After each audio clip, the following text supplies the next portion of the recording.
Well, Merry Christmas and welcome to Grumman Pilot's YouTube channel. And today, again, is Christmas and it's pretty cold outside. We've got a nice fire running on the inside, but we thought we'd take this cold opportunity where we're going to want to stay indoors and catch you up with episode 28.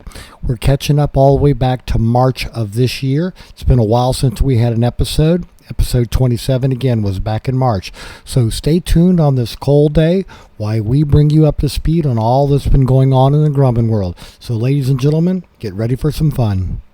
We would like to ask you please subscribe, hit the like button, and hit the notify to stay current with our content.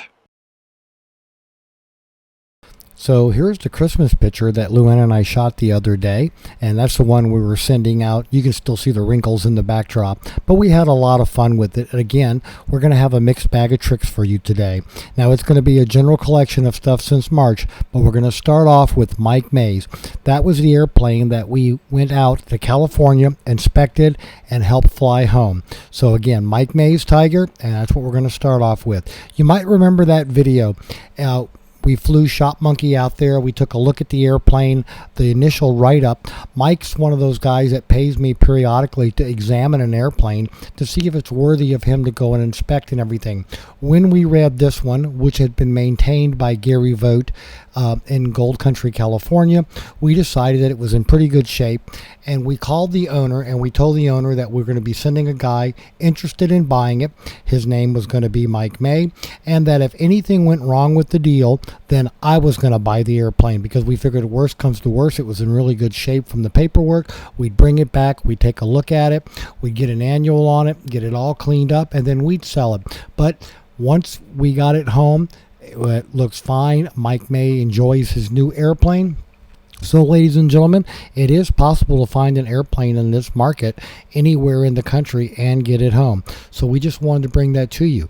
Now, as part of an incentive, as a tip from Mike for helping him get this airplane, he brought for me, when we met at the hangar, he brought some cat toys because he likes watching the kitty cats in our videos, and so there are the cat toys that Mike brought us.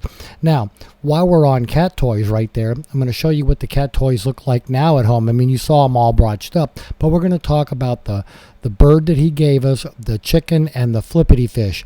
So here's the bird, a little worse for wear. As you can see, the cats just leave it in a dirty corner, and then they come and retrieve it and play with it.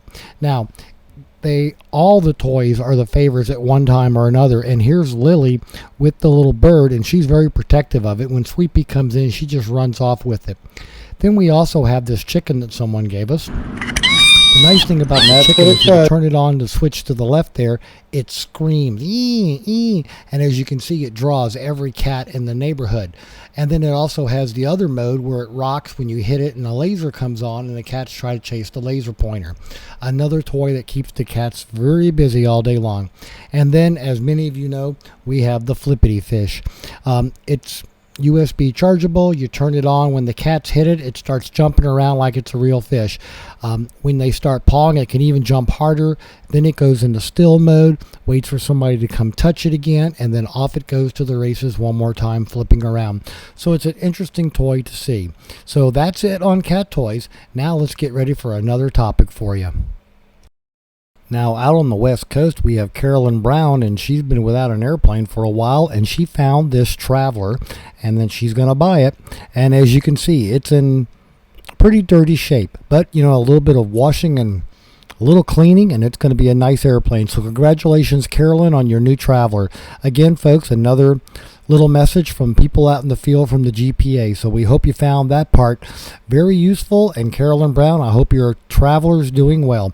I'd love to see a picture of it clean. Now, here's a little interesting tidbit from back in April. I had a day on my messages where I had a Mike Brown call me and go, "Hi, this is Mike Brown. My airplane's called the Cheeseburger." Later on in the day, another Mike Brown called, and guess what? His airplane's also called the Cheeseburger. You would think that would be pretty unique in our fleet, but it just goes to show you, with 2,500 worldwide registered Grummans, we will have some interesting combinations. And in the nice spring weather, I spend a lot of time on the back porch during the day, and so we pick up the tree frogs, and we did the whistle pig, and we also picked up a good thunderstorm one night for you. And we found a bunch of stickers, and we had some milletones, or cayuga squash, that we were going to make into a milletone casserole for Thanksgiving, along with a few bell peppers. So we decorated them up with some stickers, and we had the whole darn shooting match on the counter getting ready for dinner. So, ladies and gentlemen, you can have some fun with vegetables. There's our little treat for you. This is a flash ahead to Thanksgiving, but let's get on with the rest of episode 28. So stay tuned for more fun. And we were able to shoot a lot of good video for you on the empty propeller. We had one come through the shop this summer. And, you know, when you look at an STC being applied to your airplane, when you read the STC, they usually have lines like, do not do this, do not do that. Well, they had 3 of those. All of those had been done to this engine, which is why the propeller didn't work right. So we had to go and fix those 3 items. And when we did, guess what? Propeller worked fine just again. Now, in about the October time frame, we bought a bunch of racking, and we were able to organize and get things a lot more vertical, so we could organize all the wingtips and the cowlings and everything else, all our Grumman parts. So we have a lot more space on the floor now, and with the markings on the floor, we can actually put 3 full-size Tigers in the hangar all at one time and still have plenty of room to work around them and still do other stuff. So we've been doing some organization on the hangar to get it better operated to serve our customers with a cleaner, more organized and efficient manner. We have a workstation for them. We have good Wi-Fi. So we're getting ready to be open for a lot more business in 2023. And as part of that, we're talking about a air compressor upgrade. Now, we've been running along on a little Harbor Freight air compressor, but with the bead blaster and everything else that we need to have, we decided to get a much bigger Eaton compressor, which can handle about 4 times more air service than we're actually be putting the load on it. So we're going to have some pretty good airlines in the new hangar, and that's going to be nice with the new quiet air compressor from Eaton. By the way, they're not paying anything for this advertisement. And then Dave Stewart was having an engine overhauled at a shop down in Kentucky, and it was dragging its feet month after month, and nothing seemed to be going on with his engine. He went down to see what was going on, and there was nothing being done to his engine, so he boxed it all up, and he took it to another shop, had his engine reassembled, inspected, overhauled, and now it's back and flying on his airplane. Even though initially the engine shop that he had taken it to was arguing that by FAA rules, once they start the overhaul, they have to finish it, and that is not a true statement. Now we're also going to have an update for you on the Project Tiger. Now, the Project Tiger we met back in 1998 when it was involved in a taxi accident at the end of the convention there, and the Project Tiger had to be trailered home. A wing had to be replaced, but you know, there's how we met it back in 1998. It came back to Brookville. John Maestri and Bill Hatton in the shop up there replaced the wing and got it all back together and ready to go. But here it was at the end of the taxi accident. And as you can see, the propeller took a hit. The engine was going to have to be torn down. The yellow airplane put a wing through the left rear window of the airplane, so that had to be replaced, as well as the damage to the left wing. Now, the funny part about that left wing is they were able to buy a new old stock wing from Fletch Air for about $750 back in 98. They were able to install it on the airplane. But the funny thing is that when we got it up here for the Project Tiger, when we bought it, we put the wings back on and we went to put fuel in that wing, and they had forgotten to seal one of the rivet heads on a new fuel drain capture. So we had to repair that. But anyway, this is how we met the Project Tiger back in 98. It was owned by Don Smith, and then eventually it had liens and all, and as you've seen through the episodes, we've gone through all of that. But we were finally able to hear about the airplane, and we were able to purchase it and bring it back to us at Butler County. Now, in May of 2021, we were able to finally buy the airplane, and we began the process of trying to release all the liens on it. And as you saw, that took quite a while with the FAA and all. But anyway, here was the airplane. Matt did go up and take the tail off of it, getting it ready for transport down to us at Butler County. But anyway, a nice airplane. And the thing of it is we started a checklist to make sure that when we brought it home, we had all the pieces to it. Now we're going to update you on the Project Tiger work. We have done a lot to it, and we're going to cover all of that. But again, back from May of this last year, this is when we actually brought it down to us, and we began work on the restoration of what we were going to do. And that incurred everything. We had to redo the engine, the interior was going to come out, all the glass, but as you can see, that was all accomplished fairly nicely. Now, moving it on a transport, there are a number of ways you can do it, and we've covered that in a variety of videos before. So move it however you want, just always make sure you have a big enough crew and you take your time, because you sure do not want to damage an airplane during transport. That's not something we want to have happen. And then you might remember when we actually rolled it into the hangar at a T11 Alpha, and this was back before we had bought all the racking for the hangar to organize it to give us a lot more floor space. But here you go. Here's the Project Tiger coming into our hangar finally. So in the year that we've been working on the Project Tiger, between working on other planes, we've accrued 855 man hours on the airplane. That's about $30,000 worth of man hours to put everything in the airplane and basically do a better than factory new install.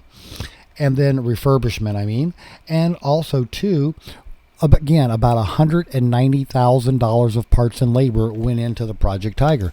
So that's where we are now. Let's cover some of the stuff we've done in the last year and thrown out videos on.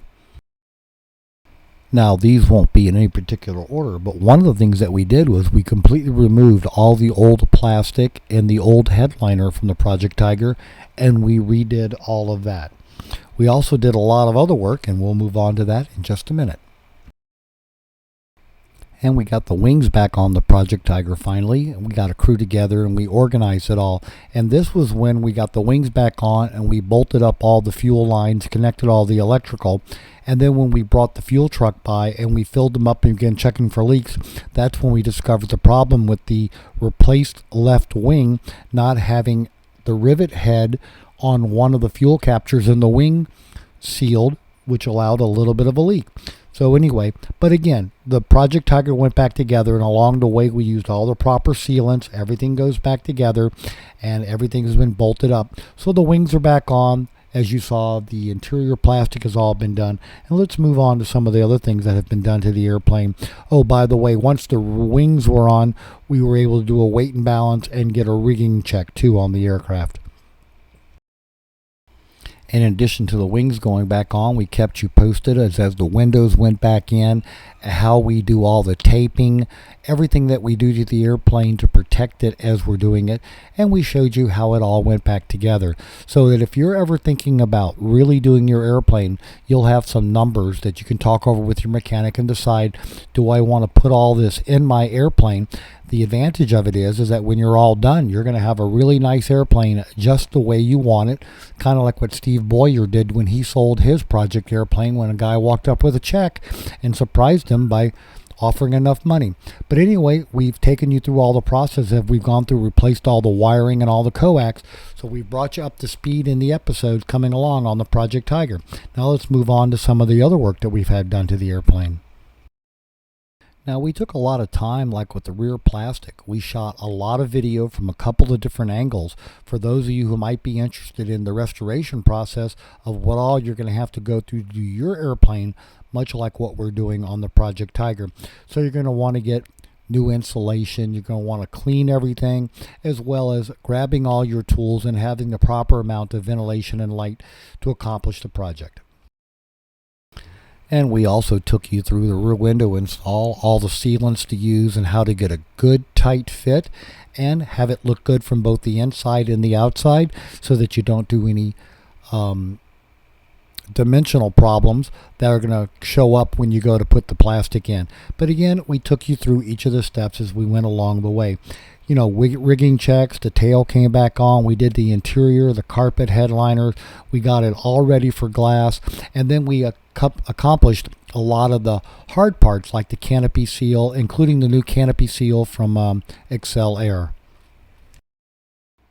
And we added, back in March of this year, we added the new Dynon panel, and that was a complete redo of everything. Every circuit breaker, every piece of equipment. We have a brand new digital panel, and on top of that, we just recently ordered the second 10-inch large screen display for the co-pilot side, and of course then you can use the feature of swap. You can take whatever's on the left hand side and put it on the right, while taking what's on the right and throwing it on the left, so you can fly from both the left seat and the right seat. So that was the Dynon panel update in the Project Tiger.